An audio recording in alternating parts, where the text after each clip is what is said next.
शाळेमधली ती प्रतिज्ञा आजही आठवते आम्हाला. देश माझा म्हणताना स्वाभिमान हा फुलायचा. आज पडतो प्रश्न मनाला, स्वातंत्र्याचा खरा अर्थ काय? हुतात्म्यांनी स्वप्न पाहिले, तोच माझा हा भारत देश काय? चुकीविरुद्ध लढायचे हे बालपणीचे संस्कार, आज मात्र सत्यावरती होतो आहे हा अत्याचार. विकासाच्या नावाखाली जगणे झाले फार कठीण, प्रश्नांची उत्तरे मागता ठरवले जाते देशद्रोही आणि हीन. बोललो जर अन्यायावर, धमक्यांचा येतो हा आवाज. हा कसला विकास तुमचा, जिथे गुदमरतोय आमचा हा समाज? हातात पुस्तके असणाऱ्या तरुणांचा हा पेटला राग, हक्कासाठी रस्त्यावरती उतरायचा त्यांच्या आयुष्याला लागला डाग.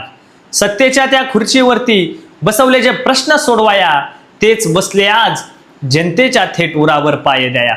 वेळ असताच सावरून घ्या तुमच्या या मनमानी कारभाराला, नका धैर्य ढासळून देऊ आमच्या या तरुणाईला.